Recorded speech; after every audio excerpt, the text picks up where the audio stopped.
Well, it appears that there's more trouble for Sekondi Takoradi Metropolitan Chief Executive, who's already facing charges of assault of public officer and offensive conduct. This afternoon, he's been suspended, but the Chamber of Local Governance wants him completely dismissed. This afternoon, he was suspended by the local government ministry shortly after his court appearance, where he pleaded not guilty to 3 charges. Mr.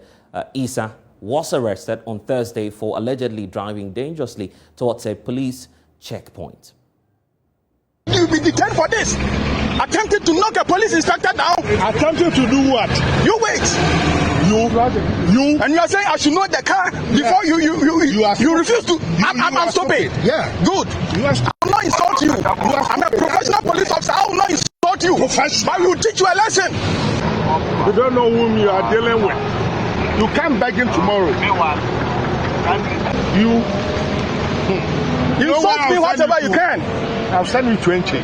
It's a place. Police are working there. Yeah. Transfer is not punishment in police. Okay. Transfer is not punishment in police. Don't worry. Yes. Don't worry. Transfer is not punishment. Do what you want to you can do. Transfer me to Palugu, wherever.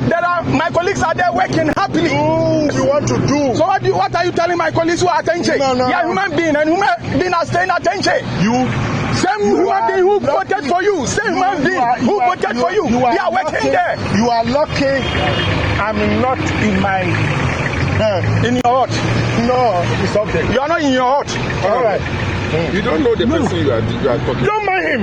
And Honorable is telling police two things. Honorable, just this morning, a colleague of ours was knocked down. You heard the news. And you didn't follow the queue, my brother. Why didn't you follow the queue? And he wanted to knock me down. But don't you know? He wanted to knock me down. I should get away for him to go. Now you don't know this guy and say, oh, Honorable, should I know the guy before you knock me down? And you're telling the police, stupid. No, police officer, stupid. No. I should know him before I put him in order. My brother, why didn't you follow the queue? And don't you know this car? And I said, oh, I should know this car before you knock me down. Just this morning, a colleague of us was knocked down. Just this morning. The checkpoint was the same mistake. Just follow the queue. You are not in a convoy. You are not in a convoy. Just follow the queue. I'm just not in follow. A convoy. So if I've seen there's a space open, yes, and there's so much traffic, don't I have the right to choose? What right do you have? You don't have any right. Just follow as your colleagues are following. They are human beings like you. Just follow. Oh, okay. Just follow. You see? He can order. This is security reasons. Security matters. Not to you. Security not matters. To you. He can never order. Hey. He can order you because he can never order me. If there is much, my regional commander can order. I'm not saying he's order you. You can talk to your boss. Look here. You can talk to your boss. He can talk. I was coming. My brother, you said you will transfer me to NJ. No, I'm talking to you. Let them come and I'll change your situation back. You can't change my situation. You can never change my situation. You can never change my situation. I will. And don't think transfer is a punishment. Yes. Don't worry. Wherever there is a police station, when you are being sent there, it's not a punishment. Transfer is not a punishment. Let me tell you. There are people over there working, and they are human beings staying wherever you want to transfer me. And you are not a police officer to transfer me. Ugly guy. Hey, Honorable. Be careful of your choice of words. You are nice and handsome. Yes, and I said you are ugly. You can snap again. You can snap again. Ugly. I'm ugly. Yes. You can insult me whatever you can. You can insult. You can insult and insult. I say you are. I'm a professional police officer. I will never insult you. Yes. And I say you are ugly. And you can take the picture more and video. Don't worry. Don't worry. You can take the pictures and video. Don't worry.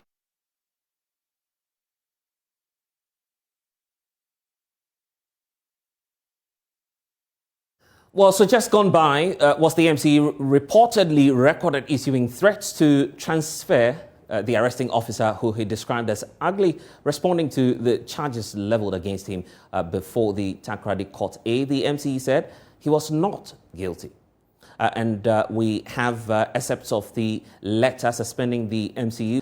The Metropolitan Chief Executive for Sekondi Takoradi Assembly, Mr. Abdul Mumin Issa, has been suspended from office with immediate effect pending an inquiry into his encounter with the police on February 3, 2022. Without prejudice to the matter now before court, government takes a very dim view of the comments made by the Metropolitan Chief Executive during his exchanges with the police. And these are all part of the excerpts of the statement. It goes ahead to say that the comments by the chief executive ran contrary to the government's belief and work to ensure that our security agencies and indeed public agencies are resourced, empowered, and accorded the respect to deliver on their mandates. Now, in the interim, the Honorable Western Regional Minister, that's Kwabena Trader-Mensah, has been assigned additional supervisory authority over the 2nd D Takoradi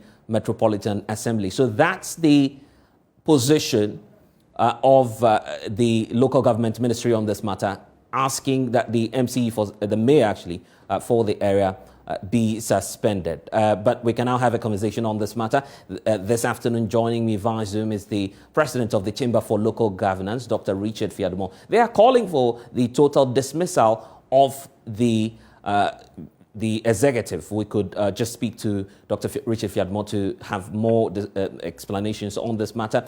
Good afternoon to you, sir. Welcome to the Pulse. First off, is it not enough for us to have a suspension rather than for you to call for the total dismissal of the MCE? Thank you very much, and greetings to all our cherished listeners and viewers. I think that we are questioning the president's mandate or authority to suspend a metropolitan or district chief executive. The president has said about local standard to suspend a chief executive. What do you think the president can do under the circumstance is to sack the chief executive. Once a president nominates a chief executive, the assembly confirms. Once the assembly confirms a chief executive, that chief executive now becomes a member of the assembly. So it is only the General Assembly of STMA that can meet and suspend the chief executive on stated grounds, but the president doesn't have the local standard to suspend the chief executive. So what you mean to say at this point is that the president has two options, either to fire or to hire, or to nominate, if that's the point? Yes, the only option, Article 2431 of Ghana's Constitution is clear, that the president should nominate. When the president nominates, the assembly members by two-thirds majority present and voting will confirm. So immediately a chief executive is confirmed, he now becomes a bona fide member of the assembly. So if the chief executive does something, there are four ways in which the chief executive can be removed. Number one, the president can revoke the appointment of the chief executive. Number two, the chief executive can resign. Number three, the chief executive, if unfortunately dies, he leaves the position. And number four, the General Assembly by two-thirds majority can remove the chief executive from office. So the president, having nominated and the assembly members confirming the nominee, the president doesn't have control over whether he can be suspended or not. That is in the bosom of the assembly. But the president, the constitution can sack or revoke that. How do you react to claims that your call is not in line with due diligence? This may prejudice. Bring the issues of prejudice up again. The MC is already under some level of investigation. Why not allow that process to be exhausted before his dismissal? And that was pointed out in the statement or the letter communicating his suspension. Yeah, that's why what we are saying is that the General Assembly should be the one doing the suspension and not the president. The president, the only powers he has under 1992 Constitution and Act 936 is to either nominate and also revoke or sack the NLDC. I'm sorry for cutting in. This statement is coming through from the Ministry of Local Governance. Administratively speaking, all of these MCs and DCEs fall under that ministry. In terms of administrative powers, it appears that the ministry has some supervisory role over the local authorities. Thank you very much. We are working with laws in this country. We have an act that governs the local governance sector. And we are saying that, yes, the conduct of the regional minister is very highly reprehensible, and the president is supposed to take action. So it's two things. Either the president is quiet on the matter and allow the judicial process to go on, or the president can sack the MMDCE concerned. That is all that we are saying. But if it comes to suspension, the nominee, or I would say the MCE, is a member of the STMA General Assembly. And it is only the General Assembly that can meet and suspend the chief executive on stated grounds until such a time that the substantive matter is determined. But for the local government minister to purport to suspend the chief executive, we are saying that the president doesn't have local standard to do that, and it's an illegality, and that letter is supposed to be a nullity in itself. Now, I'm aware that the Chamber for Local Governance has been analysing this particular video, and you've been listening to excerpts of the tape that was recorded, capturing the threats that the MCE was issuing to the arresting officer. What's your final position on this? Having reviewed it, has your mind changed about your call for his total dismissal? Have you changed your position, having listened to the altercation between the two parties? No, we have not changed our position. It's even surprising that the president will not remove this errant chief executive from office, and you are talking about suspension. This is somebody who, per the act, is the chairman of the MUSEC. So if you are taking police people are the ones giving you intelligence information for you to be chairman of the Security Council, how on earth do you even meet and treat a policeman like that, even in the public? So for me, with that, it appears that we're still having some challenges with the alliance to Dr. Richard Fiarimo. We'll still be working around the clock to bring Doc back. But let's speak to our regional correspondent monitoring this issue for us. Natalia Kwanzaa is on phone with us. So, Ina, fill us in. What's the latest right now in respect of the case involving the MCE? Well, he has been granted bail just like the court has given. And so now I am sure he is with his family, because before leaving the court, he was drove out by the officials from the Sekondi Takoradi Metropolitan Assembly. So that's the latest from the region. With regards to his suspension and all that, no one in the region has made any official comment on it. How about the reaction of residents in the area? How are they taking the news that having to know that the MC himself is involved allegedly in such an act? Yes, residents would not want to go on record with this, but whilst you walk through town, you can hear the conversation. Some of them saying that they think the MCE went too far. So for some of them who know him so well, they feel that this is rather unfortunate, because they don't know him to be that kind of a person. So these are some of the conversations going on in town.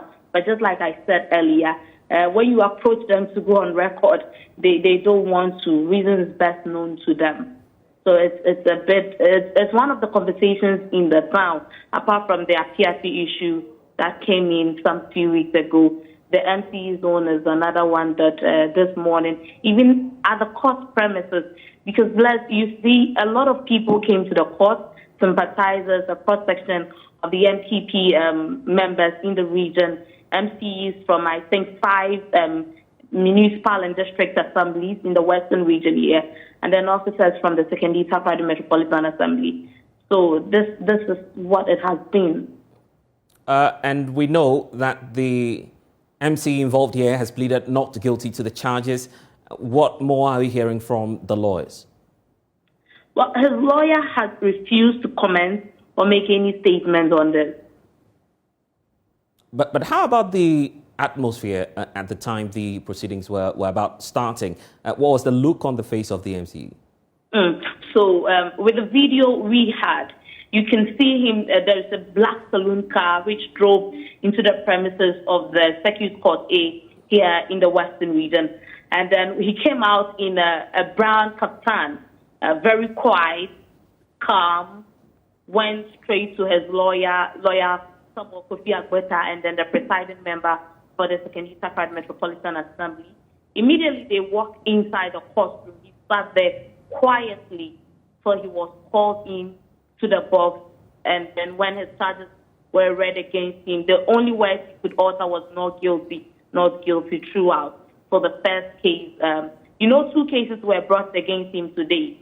So the first case, 3 charges where he pleaded not guilty to all. So when that was done, that was when his lawyer came in, and then he pleaded with the judge, His Worship Michael Kojo Ampedu, that all these offences are available. So he thinks that his client should be given a bail. And so that's basically it. But before he was even given the bail of 100,000 with 3 sureties, the judge gave a caution. He said that his court will not deal lenient with anyone that interferes with the work of security agencies. And he also said he was disappointed that the MCE was brought to court not because he is guilty, but to be involved in such a case. He thinks that the MCE should have not been there in the first place. And he said that for him, if you should be brought to the court, to his court, that is the Takoradi Circuit Court A, irrespective of who you are, the law must take its place. Natalia, just before we let you go, the Western Regional Minister has been authorized by the local government ministry to now act as the MCE for the area. Any sight of him around acting already? No, the Western Regional Minister has not spoken yet. Personally, I've not been to the STMA after the court proceedings, but on Monday, I would go there and then check, because tomorrow they will not be working, but on Monday, I will go over there and check. And in case the regional minister makes any statement to that effect, sure, we'll bring it to our viewers. Natalia Kwanzaa there, bringing us the latest from the Western region. Now, let's take you to Parliament. The majority there is alleging that government is waiting to marshal out all of its numbers in Parliament to support the approval of the controversial electronic transactions levy before it proceeds with plans to reintroduce it. This comes on the back of the latest revelation by the Deputy Majority Leader, Alexander Apenyo, marking that the Finance Minister, Ken Ofori-Atta, will withdraw the bill next week and submit same following public agitations. The Efutu MP said revealed this while presenting the business statement for next week. In total, your committee has proposed 48 questions as admitted by Mr. Speaker to be answered by ministers. Of these, 3 are urgent and 45 are regular questions to be answered orally. Mr. Speaker, again, your committee came to a conclusion that in accordance with Order 72, you may admit statements and again allow papers to be laid, motions and resolutions taken after debates. And of course, the Speaker, the case may be, referral to committees may be made. So, Speaker, the all-important e-levy which government seeks to use to transform our economy, build our roads, and enable our youth start their business is also expected to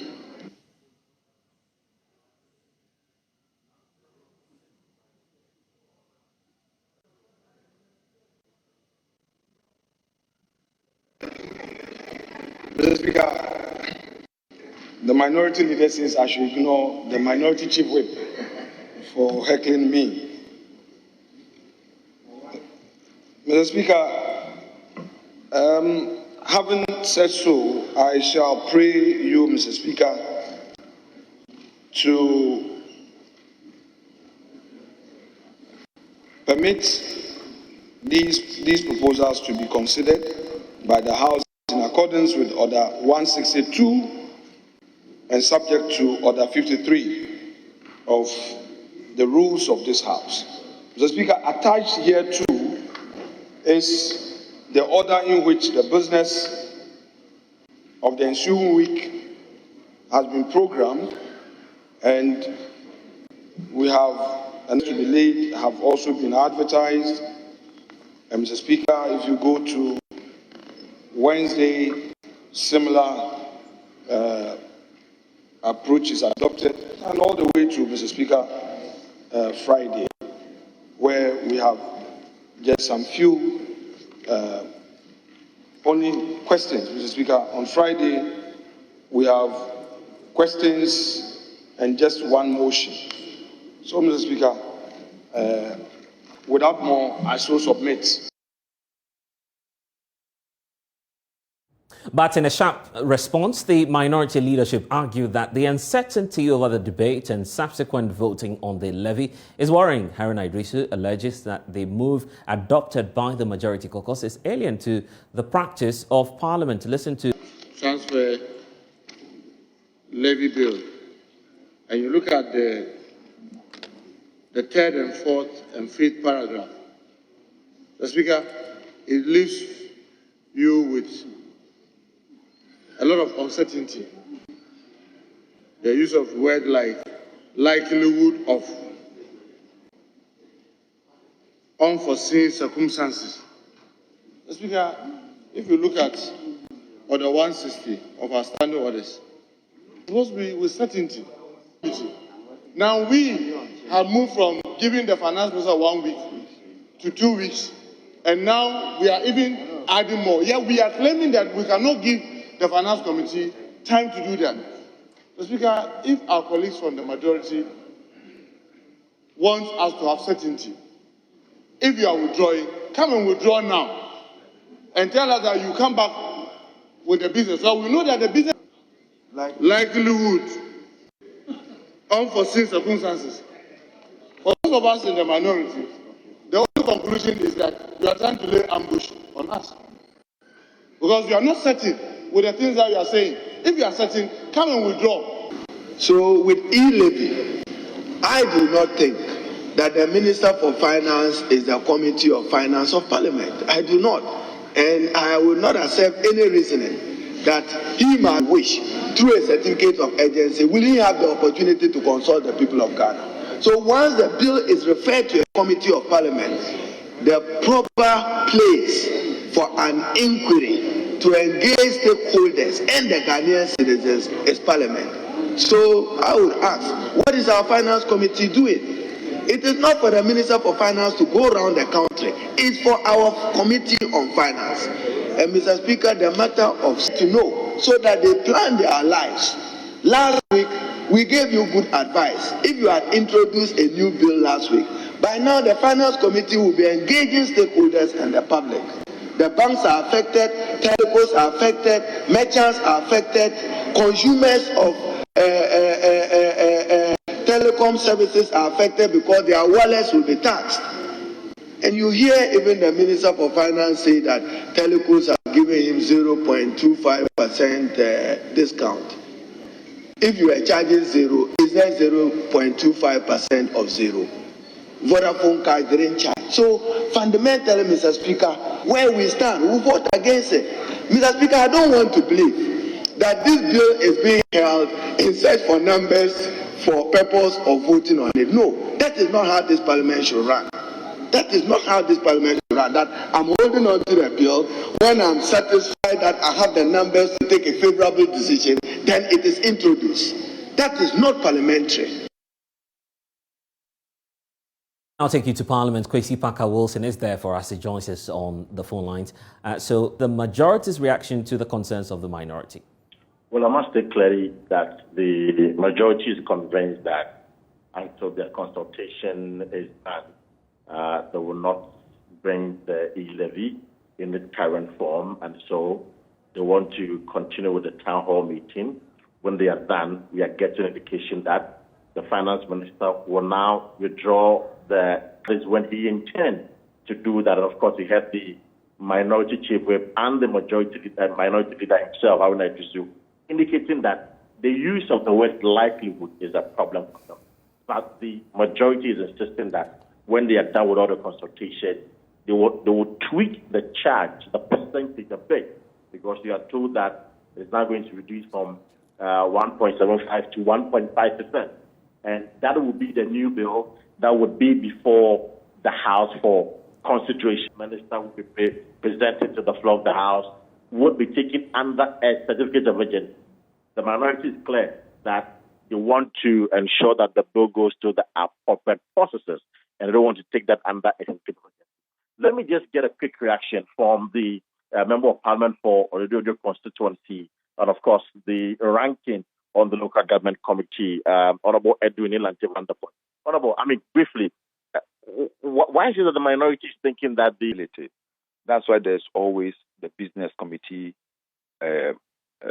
business program for the week that is put before everybody. It is done because so that you at least will have knowledge as to what Parliament will be doing the following week. That will also determine what you do in your various constituencies. So the way and manner the majority is handling this particular bill creates that atmosphere of uncertainty amongst all of us. So people have somewhere to go, people have trips to undertake, committees have work to do, they can't go. You can't travel because of the E-levy, is that what you're saying? Both sides, we are all being very careful. So we are trapped? Yes, we are all trapped. Now committees can't work nothing. Everybody is being whipped in line because you don't really know when the E-levy will be laid. So it's like we are all being held in abeyance by at the beck and call of the executive.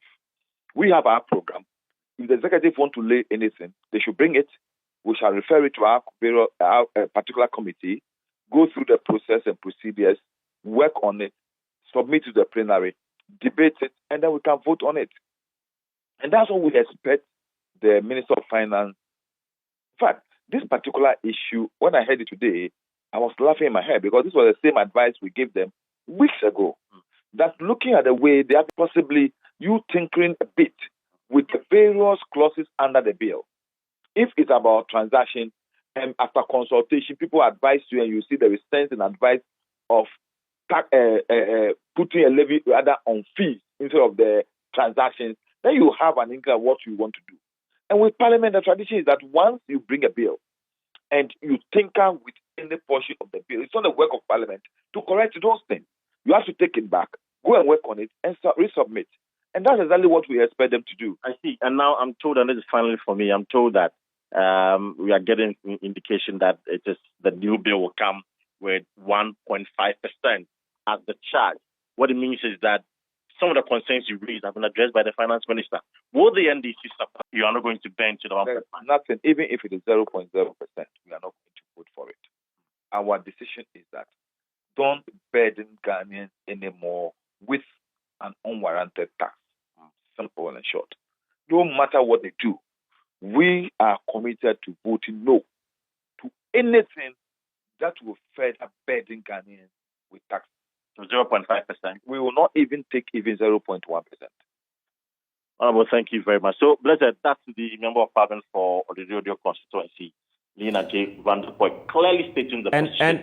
And Parker, just a bit of clarity on this. You've just disclosed that government could or may revise the 1.75% rate that we've been hearing of. What are the factors accounting for this likely reduction in the rate that we're hearing of? It stems from the public anger and the public reaction towards the levy. Other individuals, including the minority, had raised concerns about the 1.75%. That is on the high, and so they need to reduce it, even though the minority has said that they don't even want a 0.1%. So government, based on the ongoing town hall meeting, they have decided to consult the ordinary Ghanaians, listen to them, factor that into their consideration. And this is the reason we are learning that after a few of those engagements with the ordinary Ghanaian across the country, is the reason government has decided that, we are now coming back with the 1.5% and not the 1.75%. Government has indeed bent towards the 1.5 or is still maintaining the 1.75%. But sources have indicated to us that the reason government is withdrawing the bill currently before the House is to tweak it to ensure that it reflects 1.5% so that at least they can make some argument in favor of the bill and also convince Ghanaians to accept the bill and ensure that this Momo levy is approved and subsequently government gets the needed revenue from it. Parker Wilson there joining us from Parliament, but just a bit of 5% rate to somewhere around 1.5%. We're still on the lookout for that. We'll bring that update to you in our subsequent bulletins. But let's now talk about chocolate. Now Valentine's Day is around, and it's around the corner, and the chocolate is a vital item, especially if you intend to get a gift for your partner or friend? Well, the government is hoping to gain your interest in patronizing only made in Ghana products, as the 14th also happens to be the World Chocolate Day. They have launched a week-long celebration aimed at increasing local consumption of Ghanaian chocolate and other cocoa-based products. Head of Public Affairs at the Ghana Cocoa Board, Culture and Arts, Sulei Muntari, has been explaining why you would need a bar of chocolate. Listen. Been identified by research to help reduce inflammation and can protect one from diseases such as heart disease, cancer, and diabetes. I will also, on behalf of the President, plead with you all to eat chocolate, stay healthy, and then together we grow Ghana. I personally have a confession to make. I've struggled with irritable bowel syndrome for the past 15 years. I only got to know of bitter cocoa. I hear that's the popular name, somewhere last year. And since then, my irritable bowel syndrome is well managed. And thanks to cocoa, and then thanks to Tefekrashi. This year, the Minister of Tourism, Arts and Culture urges all Ghanaians to focus on the health benefits of cocoa-based products and patronize the cultivation and consumption of cocoa to better the nation's fortunes in terms of its economic value it brings to our economy. Well, so let's now hear from the Ghana Cocoa Board. Joining us now is the Head of Public Affairs, Fifi Boafo. He will walk us through some of the activities. What should we be on the lookout for? For the opportunity. The Chocolate Week is an anniversary we started last year. But let me say prior to that, the last 17 years we've been celebrating National Chocolate Day, which falls on the 14th of October. But last year, the decision was to extend it beyond just a day as a way of promoting consumption of cocoa-based products, that's chocolate products. So what we have done is to have a number of activities that will help with the promotion of chocolate. So this year, just like we did last year, we are engaging different stakeholders and then also drawing attention to the consumption. So this year, one of the taglines for the celebration is that if it is a gift and it doesn't include chocolate, then it's no gift. So on the 14th, for example, if you are buying a gift for somebody and it does not include chocolate, then you are not giving the person a gift. So every gift must have chocolate in there. If it's even a car, it must come with a chocolate.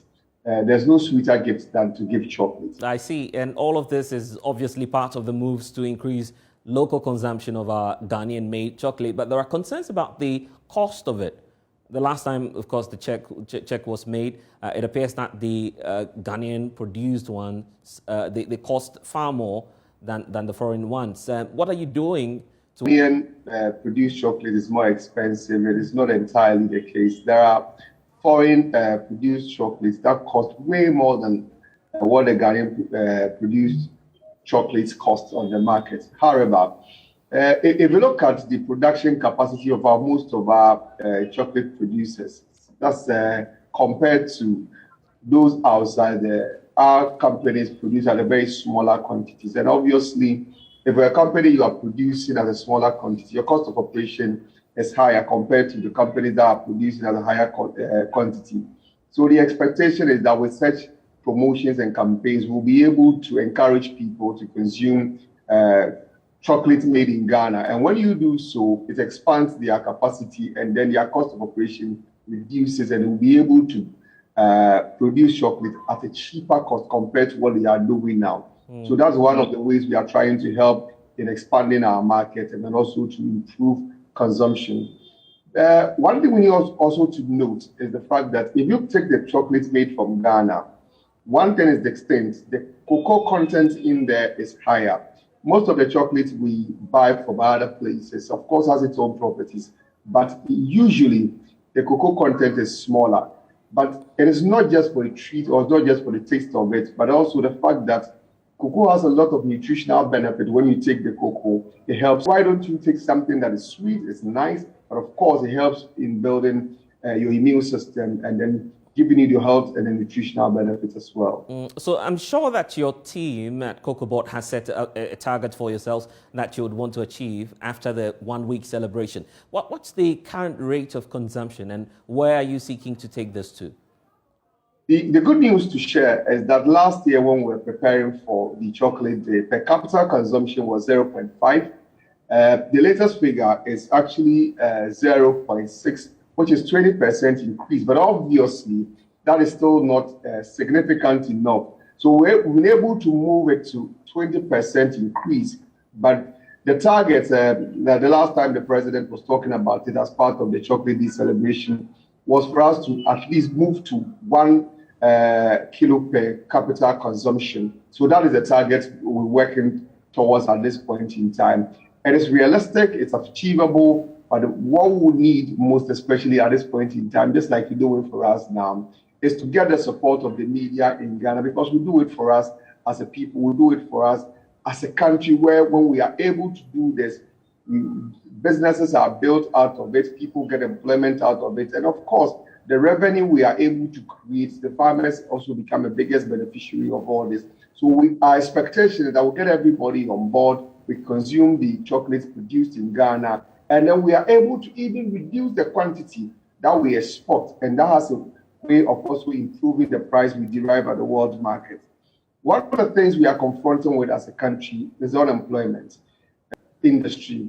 So, for example, we are encouraging artisanal chocolate manufacturers cater to the quantities they buy from CPC and other processors. We have new arrangements we're putting in place such that we'll be able to help them build their businesses out of it. So yes, it's a call in the right direction. It's something all of us as a collective, as a people, we must do such that we are able to build our country with one thing we associate our country with. If you step out of the borders of Ghana and you mention to anyone, I am from Ghana, one of the things they will ask you, oh, Ghana chocolate or Ghana cocoa. So if we are all associated with chocolate from Ghana, then obviously this is something we must, as a people, come on board to build. Fifi, it appears that the CocoBot is associating the consumption of chocolate much more to the season of February. Is that enough in terms of the period? Is that enough in terms of the period? Because you are associating it most of the time to February. How about the other periods as well, and influencing consumption when we are off this peak demand season? It goes beyond it, but of course you agree with me that it gives us a platform for us to build on. So it started from 14th. Now we are doing a week-long activity. If you look at what has started, obviously we are gradually moving beyond just the 1 week, which last year we witnessed. The plan is that going forward, we have a sustainability plan. A sustainability plan as in sustaining the conversation beyond what we do within a week. There are a number of activities which we've lined up. For example, engagement with stakeholders, engagement with people who are going into processing of cocoa, as well as also getting people on board. So one of the things we look forward to is that, if, for example, if you come to Ghana, you go to any hotel, you are served with a cup of cocoa drink to have a taste of Ghana. If you are entering any meeting in Ghana, you must have a taste of Ghana before you move. If you are giving a gift from Ghana to anyone who is visiting, that gift must include chocolate from Ghana. But there's the need for us to, for all of us, come on board, build this campaign to the point that when we realize that Ghana is chocolate and chocolate or cocoa is Ghana, when we do so, the conversation beyond this point becomes easier compared to people who have not even addressed their minds to chocolate and chocolate product and its effect on us as a country. It becomes difficult in doing so. So this is just only a platform for us to build on. And definitely there are a number of activities we'll be undertaking beyond this 1 week activity. And the media is a very important partner to us. We'll continue to engage you on that. And going forward, what are the plans of CocoBot to expand the market? Obviously, your target is to ensure that the consumption is on the rise, not just within the local market, but within the sub-region and even out there. Are there any plans, concrete plans that you're doing to showcase Ghana out there?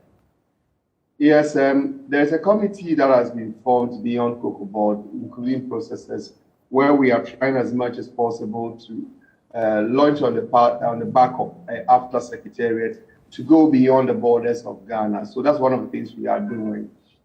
Recently, we had an engagement with the team from the southern part of Africa, where we realized that there is an opportunity for us to enter the South African market. South Africa not as a country, but the Southern African market, where we'll be able to also use the platform they have. North Africa, for example, there's been some studies currently ongoing, and there's a high possibility for us to also enter into that market, which we're considering. The eastern part of the world is one area which we consider as untapped, considering the number of people, for example, say in China alone, who if we are able to break into the market. So that's another market we're also considering. If you look at the chocolate market across the world, the concentration largely has been in Europe and the Americas. And we believe that that market is saturated. If we are unable to identify new market, the cocoa will be produced, the market is saturated already, so price is affected, and we are unable to derive the best out of the market. So yes, all these have been identified, discussions are ongoing, plans are underway. Of course, it sounds very political to say plans are underway, but then concrete steps have been taken and the discussion will continue in order for us to build such markets that opens the way for us to have the best benefit from what we are doing as a country. Fifi Boafo, I'm grateful. I'm sure our will to join us here on the Pulse. But don't forget that today is also the World Cancer Awareness Day. And we here at the Multimedia Group are excited to be making available 125 mammogram vouchers, what you see on your screens now. They are vouchers for our female audiences. We would like you to go have a mammogram to ensure that your breasts are very healthy and free of cancer. So we'll be doing that this afternoon on the Pulse. Don't forget that we're taking a short break, but when we return and you participate in our conversation, we'll have some gifts for you. Stay with us here on the Pulse. We'll return shortly.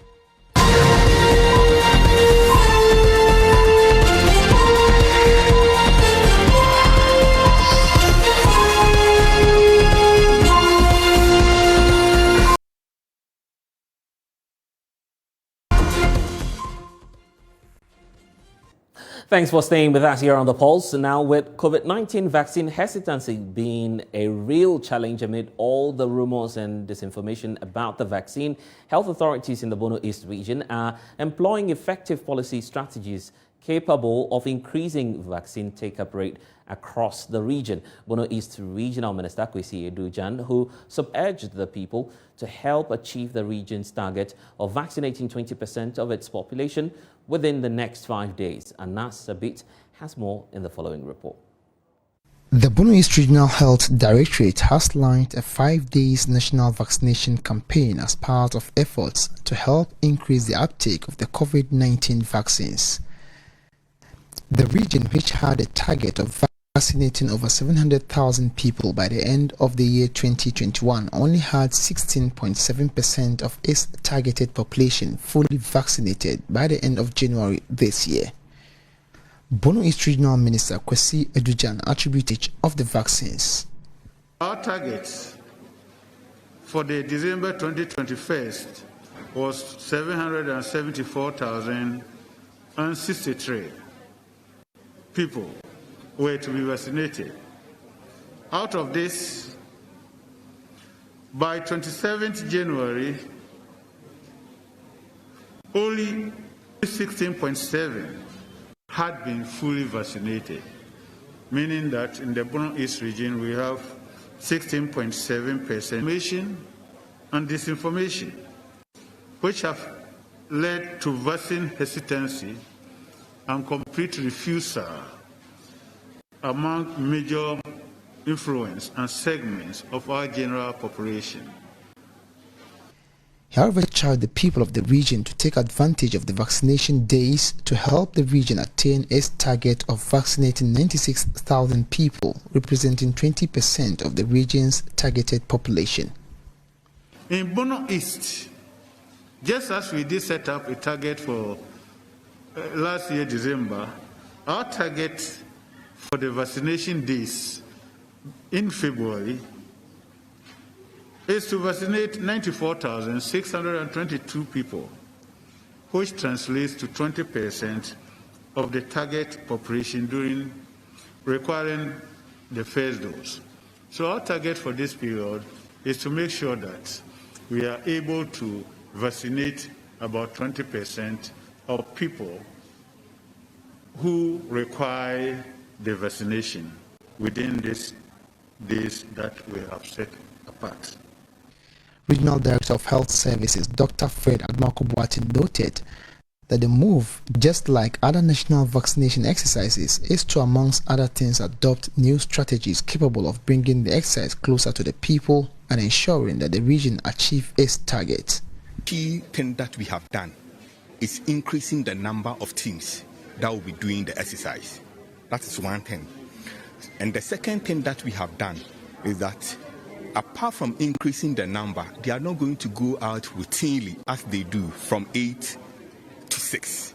No, they will have to devise ways whereby early in the morning they should be able to catch people in their houses. That is one strategy. Secondly, we will be able to catch people when they come from work. So these are the two main things that we are doing. Thirdly, we will increase access wherever marketplaces. So instead of having scanty and lean people who are supposed to do this exercise, so you look at the Chiman market, then you have a lot of people going around left and right.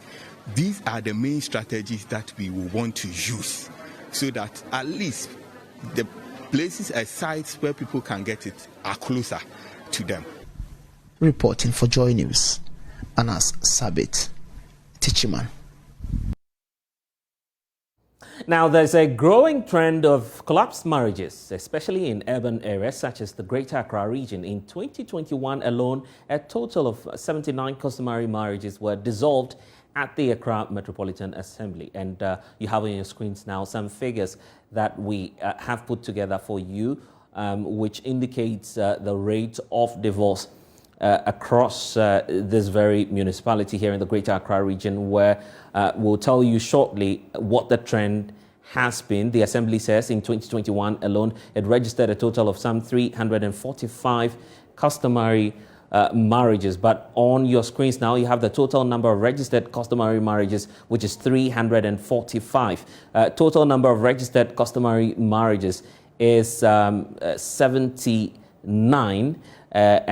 So when you subtract that, you can do the math for yourself. You see that the trend flows as it is on your screen now. The highest being recorded in August of last year, 13 dissolved marriages, and the lowest being September. You have that in February of last year as well.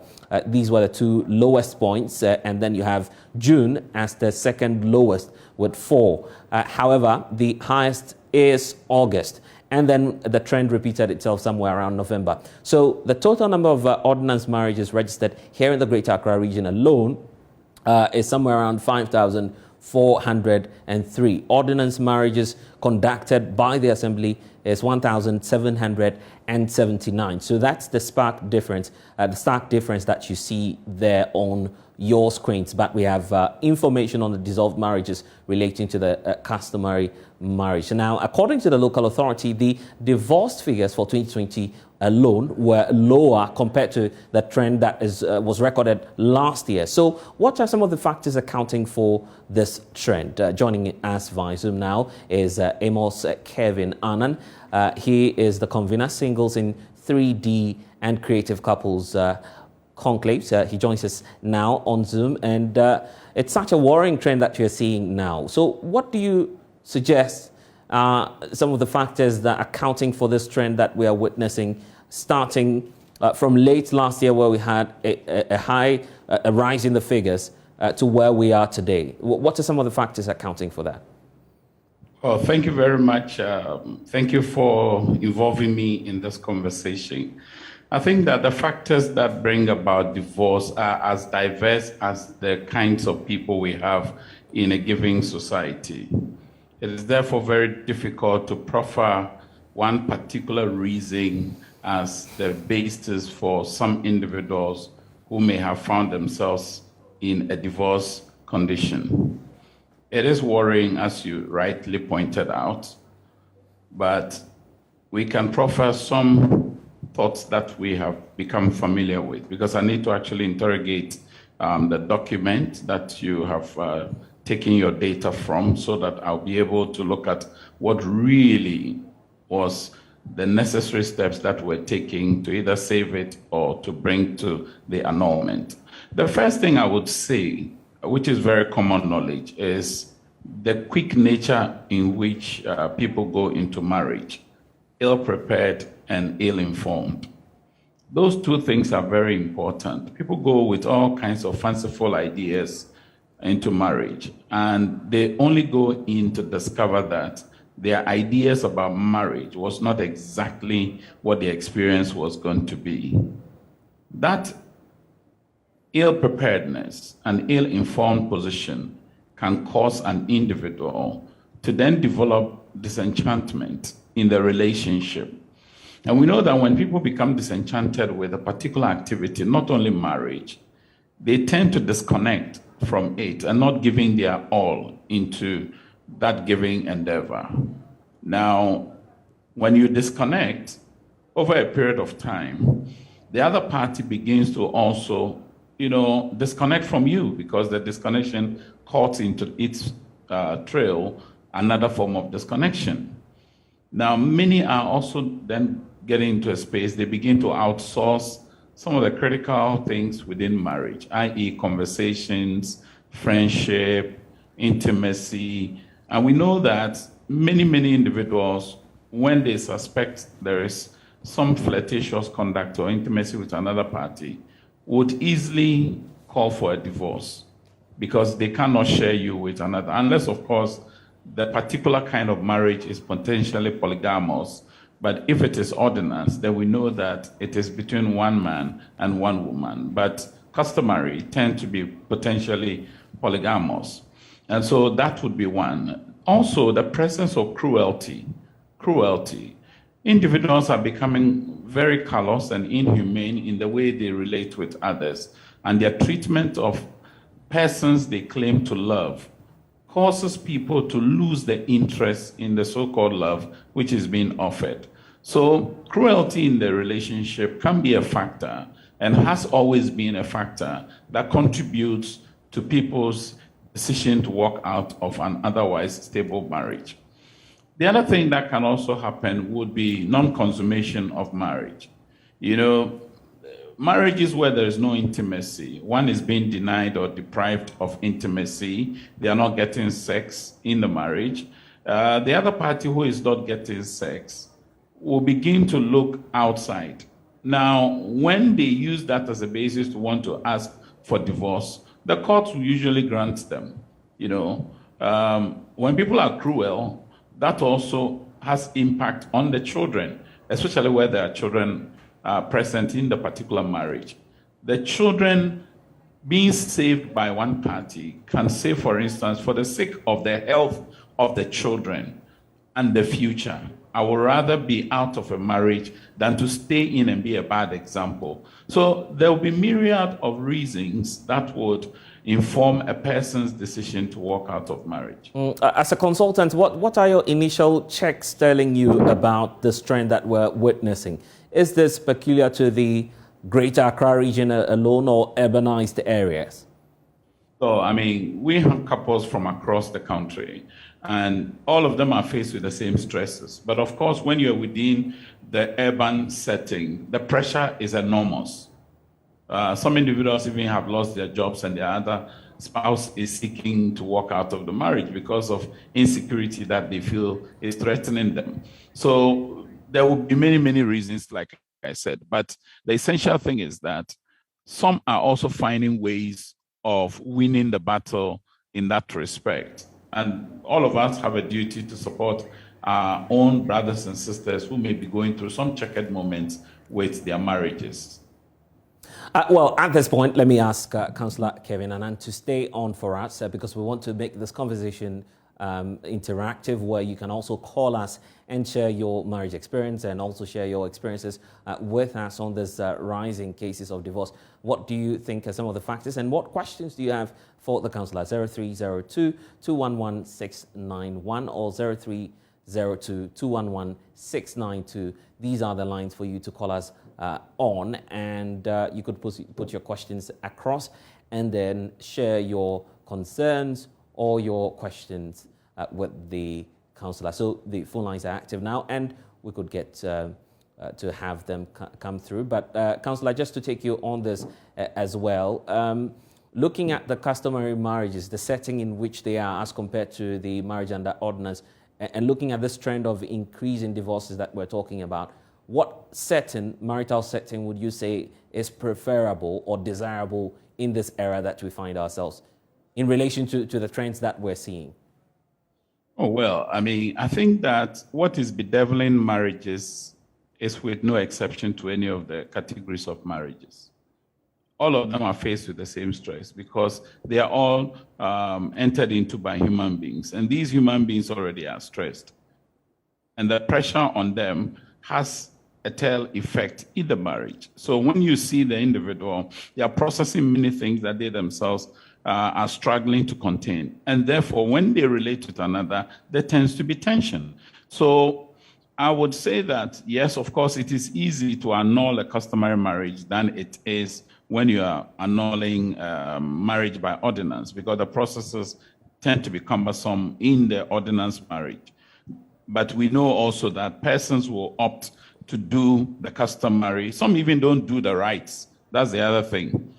Some don't even do the rights. Others are cohabitants who go and seek for some kind of alimony, and for that reason, either they go to social welfare or go to the courts to ask that those things are given to them, because some are actually living with individuals for a very long period of time, some 4, 5, 6, 7, even 10 years. You find people who are living together. They are not really married. And yet, they expect that once they are moving away from you, you have to compensate them.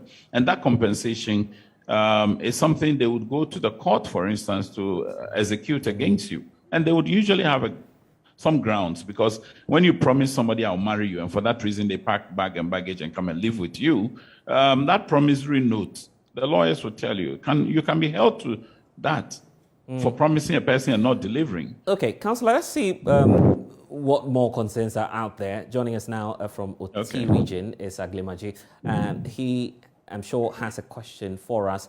So share that with us.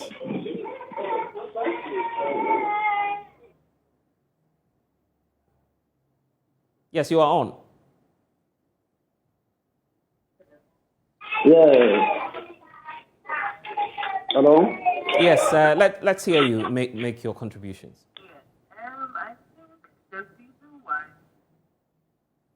It appears that we're having some challenges there. Let's now move to Messi. Messi's joining us from Pokwasi. Messi, what do you have to share with us?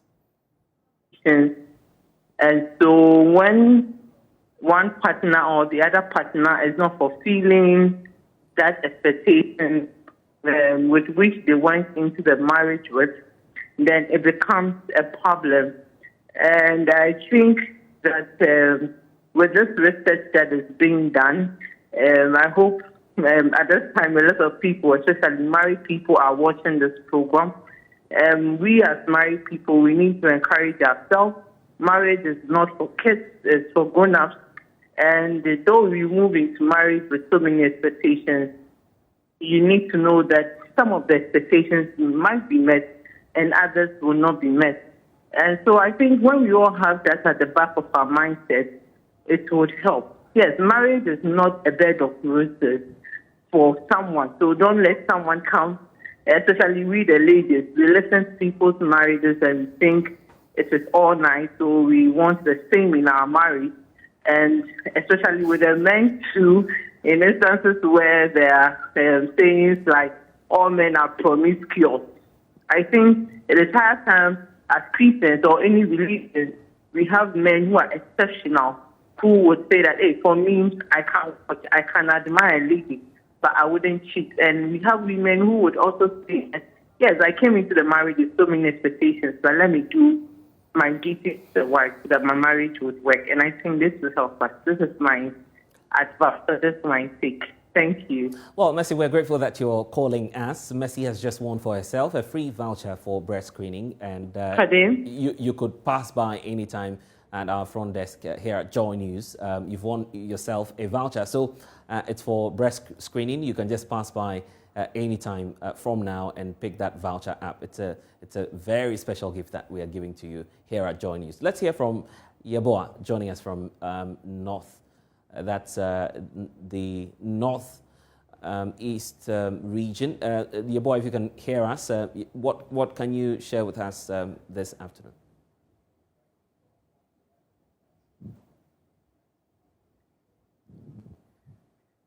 Yeboah, you are on, so let's hear you then.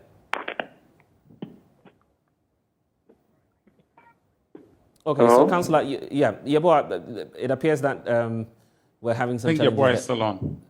Yeboah, if you could just go ahead and make your points then. So, Councillor, I'm sure that you would have to come through now. All right. I wanted to say something about the issue of expectations. Right. You know, when it comes to expectations, first and foremost, it has to be disclosed to the party from whom you expect something. Now, once you disclose it, you get into the second stage where you discuss. I think your boy is saying hello still. Well, but just make the point. We'll come to you. All right. Okay. So you have to discuss the expectations to see whether they're reasonable, can be met or cannot be met. And then out of the discussion, decisions are made. And it is that decision that you come to, or those decisions that you arrive at, that you can hold each other accountable to. But where one has an expectation which has not been disclosed, let alone be discussed and decisions made out of it, it becomes cumbersome. Okay. So there are people with unreasonable expectations which they enter into marriage and they hold one another account to it. And it's an unfair posture to have in marriage. Okay, then. Boateng is joining us from Kumasi. Hello, Boateng. And what do you have to share with us? Hello. Yes, go ahead and make your point then. Thank you very much for giving us such a great opportunity. Talking about divorce, I believe that there are principles, the basic foundation of getting into such a relationship or marriage. Everything starts from somewhere. Hello? Yes, we're with you. Yes, go ahead and make the point then, Boateng. Hello? Yes, you are on. Okay. What I want to say is that a lot of people don't get prepared before they get into a marriage. You realize that a lot of marriage is not for kids. You see, marriage is for those who are matured. And before you get into marriage, as you realize, the Bible says, I'm basing on scripture, that for this cause shall a man, he didn't say a boy. A lot of people get into marriage being boys, and instead of maturing from that stage into the adulthood stage, they refuse. So independently, they are not independent in mind, they are not independent in financially, and they get into certain things which realities begin to dawn on them, and now they begin to find escape routes. I believe that communication, I believe that intimacy, I believe that the maturity to handle or solve problems are vital elements in marriage. And that is why we should start looking at that area so that we will prepare as parents, as communities, we start preparing the minds of people to teach them what marriage entails so that they will not fail. Okay, one of the things that has affected a lot of people is culture. We have so many cultural perceptions which do not exist. We should try and clear all those things and make sure that it is a serious business. Thank you. Thank you very much, Boateng, joining us there from Kumasi. And anytime you call us, I would plead with you to turn down the volume on your radio set. So This afternoon, some 15 women, about 40, who call us and call into the show during the discussion that we're having. You'll have some vouchers, so would want to open the lines a bit more longer for you to also keep on calling and making your contributions. Don't forget that this is the month of love, and here at Multimedia we are giving out some vouchers, and that is being supported by the Roach Products Limited. Terms and conditions apply to this. Participants must be 40 and above. So this expires on the 30th of April 2022, and the voucher must be submitted physically by you, the participant. So don't forget that we're giving out some free vouchers, but that is coming on terms and conditions at the International Maritime Authority, Maritime Hospital, I should say. But let's pick some more calls before we get back to Councillor. Michael is joining us from Oyarifa, and it's quite surprising that the men want to take over this conversation. Obviously, this concerns them as well. So, Michael, what do you have to share with us? I also want to contribute more, like the last caller indicated. Right. You see, we do not prepare well enough before going into marriage. And in most cases, there are these religious misconceptions about marriage. For example, if you are a member of Church of Pentecost, you must definitely marry from the Church of Pentecost. If you are a witness, you should marry another witness. And so people within the community, because they want to satisfy these religious doctrines, they end up marrying the wrong people. You see, in the Bible says that the two must agree and become one in mind. You see, and so in other places too, the men, they want to misquote the Bible, that the man is the head of the family. And so in trying to show that, they think that they should boss it over their wives. No, if the Bible says that if you have to be the head of the family, it is to give directions. Until we get to understand that marriage is not about one being a servant and the other being a master, then marriages will not work. Then the other thing I want to add is this sexual incompatibility. There are some men who behave and they are like sex machines. And so if you get a woman you are married to who is not a type who likes sex, my brother, it is going to be difficult in that union. And the vice versa. You have a woman who wants sex so much and does not have a man who likes sex so much. It is a big problem. And the last but not the least I want to talk about is these telenovelas we watch. People watch certain things on movies and then they think that it should be applicable in their marriages. And so when you want to apply what you watch on Kukumbajia and the others, and you want to bring it into your marriage, that marriage will not last. So I think that the two gentlemen who made their submission is very, very important. Let us prepare. It's a long journey, a journey of no return, because the Bible has intended that marriage must be a long journey. Okay, then. The same thing. Traditionally, the traditional leaders do not entertain divorce.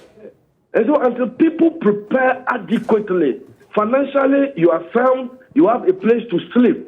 And the other expectation, like my learned man brother said, you see, if your expectations are so high, oh, I want my husband to build a house for me, I want my husband to take care of my brothers and sisters in the village, when you do that, then you are making a big mistake. Because if you allow the treatment of your brothers and your sisters at home to be the paramount, it will create problems. Okay. So I want to urge that the churches, the monks, the traditional leaders, when people are getting married, in fact, they should counsel them a lot. Okay. It's important for counseling. That is the letter I want to contribute. Okay, thank you for joining us. Let's speak now to Kabendal from Kumasi. What do you have to share with us? Yeah, good evening or afternoon.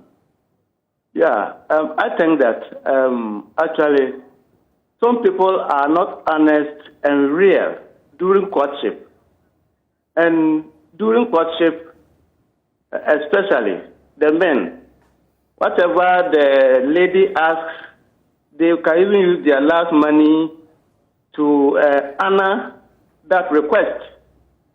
For instance, maybe a man having his last money of 100 Ghana cedis, and the lady requests it to make nails, which cost about 70 cedis. The man can decide to honor, among other things. And all the time, the man may try to please the lady by giving out his last money. Meanwhile, when you are married, you cannot honor these obligations. So when you portray this character during the courtship and then after marriage, you are not able to honor these obligations. You see that the lady will find it disappointing because this was not what you portrayed to her. So the lady thought that you could have all the time been giving your last money to her to solve other issues. Meanwhile, as you are married, you'll be planning towards a building or other projects or what in which you cannot continue these things. So, in fact, in marriage, especially the men, we must be real and honest in how we want to stay forever, but not to portray some fake character to attract the lady in order to win her for marriage. And some men also think that, it is during courtship that he is doing this and that, and when they are actually married, he can control her and he will not give her distance and he will accept it. It is only during courtship. Meanwhile, you are giving her this image that you can do this, you are ready to do that and do that. So after the marriage, when you fail to do this, you have disappointed the lady, and the lady is likely to ask for divorce. Thank you. Thank you for joining us from Kumasi. But let's go back to Councillor now and find out what his expert thoughts will be on all of the concerns that you're raising. Councillor, I know this one will be a very controversial one, but our earlier caller talked about sex and how much sex is enough to sustain a marriage. No matter how funny this may sound or innocent this may sound or naive this may sound, that question still keeps coming up. And that was part of the questions one of our callers raised. What's your response to that? He related that to what he called sexual incompatibility. Right. Well, when it comes to the whole thing about incompatibility, an individual can be incompatible with himself. Because sometimes your thoughts and what really is in your heart are not consistent with each other. They are at grave conflict. I'm sure you may have had experiences where you've climbed a story building or maybe a skyscraper and you felt like jumping down. Did you jump down?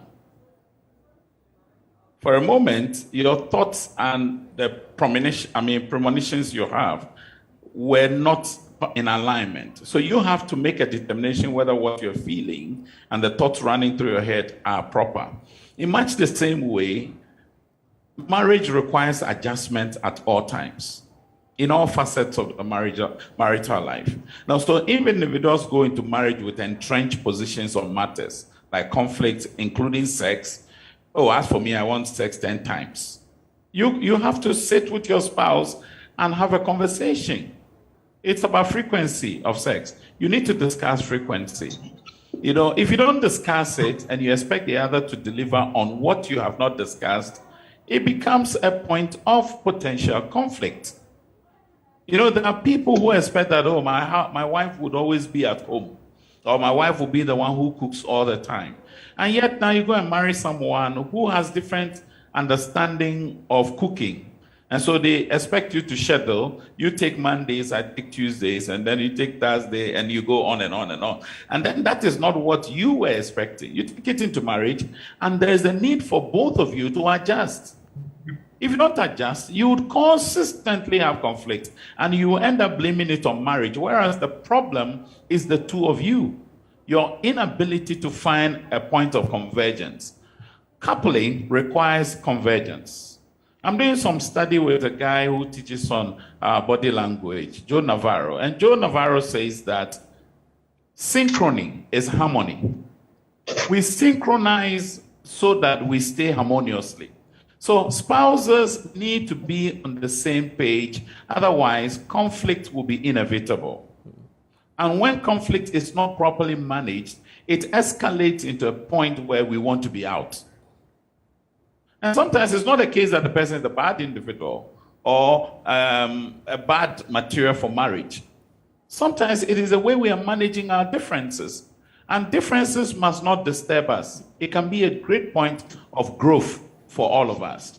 But people are too entrenched in their positions and don't want to see the other party shifting to a point where they can be reasonable with each other. Now, so sex has become a big thing. And more so, it's become so salacious everywhere. People have developed all sorts of theories around sex, and they're creating a monster of it. And so persons go into marriages, and the kind of, addictions that they carry and convey into the marriage becomes too much for the other party to carry and to bear. And for that reason, they say, well, I can't stand this kind of demand on me. How do you have a standing order that says that I want sex twice in a day, 7 times in a week? I mean, what kind of marriage is that? Don't you have time to do other things? You see, so there's a need for us to get couples to talk with each other, because no matter what it is, one of the things I've learned over the years is that nobody adequately prepares for marriage. Okay. And I'm sure that this conversation will happen sometime later, but I'm grateful Kevin Amos Annan, who is actually a counselor. Amos Kevin Annan. Right, I get it. I get how passionate you are about it. But of course, he's also the convener for the Creative Couples Conclave. I'm grateful so much that you've been able to join us. Well, later... Uncle Fire said there. Right. Thank you very much. Right. I hope I can exit now. Yes. So later this year, what will be happening is that Christians in Africa will gather in Ghana for the Maiden All Africa Youth Congress. It will be under the theme, Africa, My Home, My Future. Here's why this is important to the African Christian community. The continent is home to over 1.2 billion people, over 60% of whom fall below the age of 25. But as the continent's youthful population continues to rise, there's uncertainty over the continent's preparedness to tap into this resource for economic growth. Christians want to fill that void. As a build-up to this very event, the Christian Council of Ghana is holding a pre-congress under the theme, Ghana, My Home, My Future. Now, for more, we are joined by Reverend Father Josephat Tego, who is the local coordinator, joining us to have a conversation on this All-African Youth Congress. First of all, let's also establish that Dr. Cyril G.K. Fayose is also the General Secretary of the Ghana Christian Council.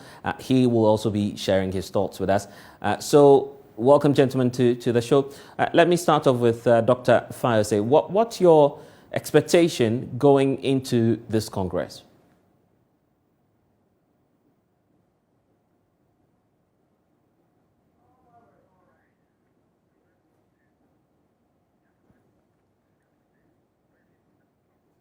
Well, let's go to Josephat Tego. It appears that we're having some challenges with Dr. Cyril Fayose. But Josephat, what can you tell us in terms of your expectation going into this very Congress? We know that some pre-engagements have started. What can you say about that? Okay, thank you for having me on this program. Moving into this Congress, our expectation is to build patriotic citizens.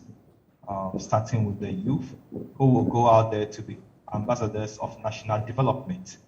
So I expect that at the end of the Congress, we will have people who would have different mindsets about the way to change things around us, help our socioeconomic challenges, help alleviate the socioeconomic challenges, and then look forward to a Ghana that can be called a home in the future to generations of today and generations to come. So give us a breakdown of some of the activities that you'd be embarking on. Basically, the whole Congress is going to be talks and discussions that will center on nationalism and then patriotism, economic development, to be specific, job creation and entrepreneurship. We'll be looking at issues bordering on gender inclusivity, religious and ethnic tolerance, and the role of the church generally in regards to politics, especially in the context of Agenda 2063. So what's your message to the Christian youth out there as we are inching closer and closer to this event? Simply put, Christianity cannot be practiced in vacuum. We are part of a society and we must be concerned about what goes on in the society. We have the popular slogan that says heaven is our home. But how can we forget what goes on right now here? We've been put here as ambassadors of heaven to make a change over here. And therefore, my message to youth out there is that we matter in changing the status quo. We matter in improving the current situations which we find ourselves. It is not enough to just sit back and just criticize. We must get involved. And this is a platform, an opportunity for us to explore the many opportunities that are available to us to see how we can use them to change the things around us. So my message to all youth is to get on board, be part of this Congress, and let us put our intelligence into use. And we'll certainly be on the lookout for that event. Reverend Father Josephat Kalisego is the local coordinator for the All African Youth Congress. We're grateful for your time. Remember that this is still The Pulse. We'll return after this short break. Stay with us.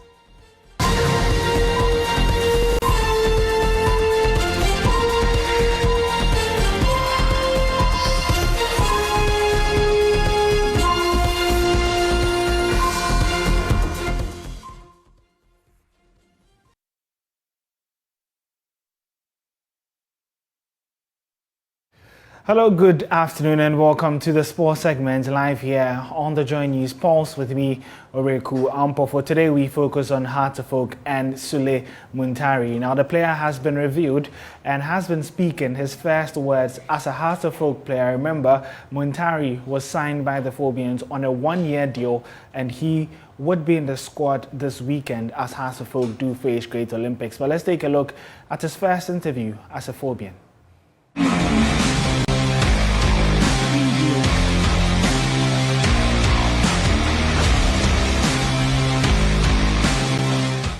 Muntari, good to see you. Welcome to the biggest club in Ghana. How does it feel to play for this great club? I just had three training sessions with them. It's good.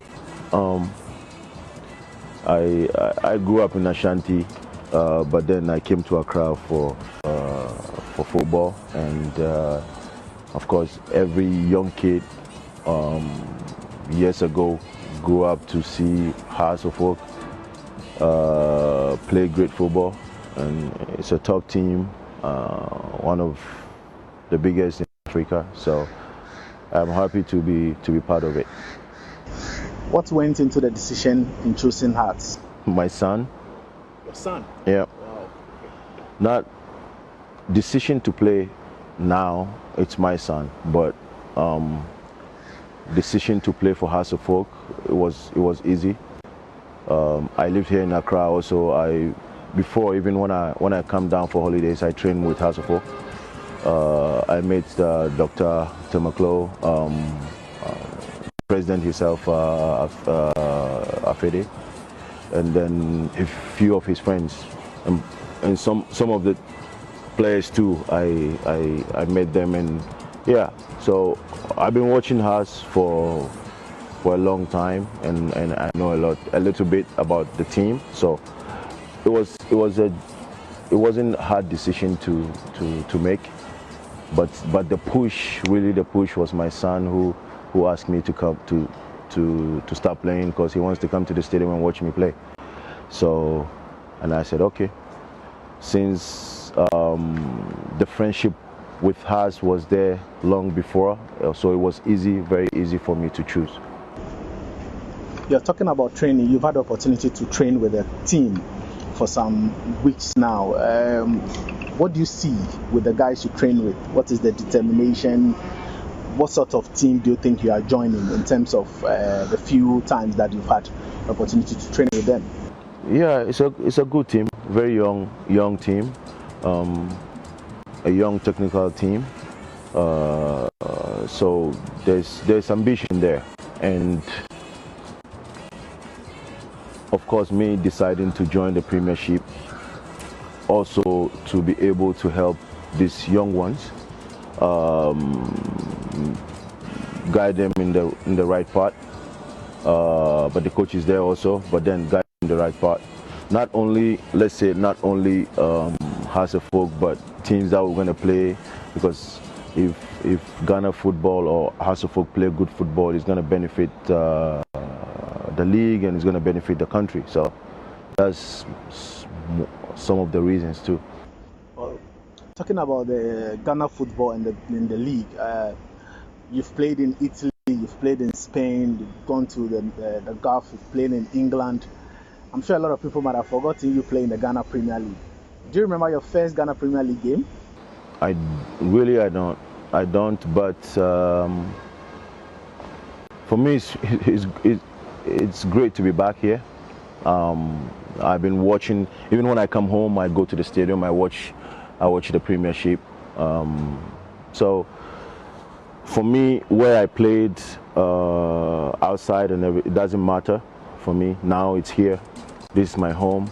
Giving back to the society, giving back to my people. That's the most important thing for me. So I'm right here now. I'm gonna train really well to be able to be fit so that I can help out. But my focus is for Hasselfolk to be able to play good football and make the fans happy, and then see at the end of the season what we can achieve. Well, talking about achievement, I'm sure you've had a discussion with the head coach, Samuel Boydu. What did he tell you before signing, and what are his ambition of achieving something with the club this season? He didn't talk a lot. The moment I even spoke with him before I met him. Now I was watching Haas games, so when they score, he lifts his hands up and thank God and everything. But when I spoke with him on the phone, that's the first thing I told him, and he was very humble on the phone. So, and also when I saw him, it was just the same way. It was right away we had good connection. So we didn't speak much. We just talk about football. That's it, and family, and then the rest is just happened. Well, that was Sulei Muntari speaking for his new club, Heart of Oak. We'll be bringing you the full interview much later here on the JoyNews channel. My name is Sulei Muntari, and that's how we wrap up the sports segment here.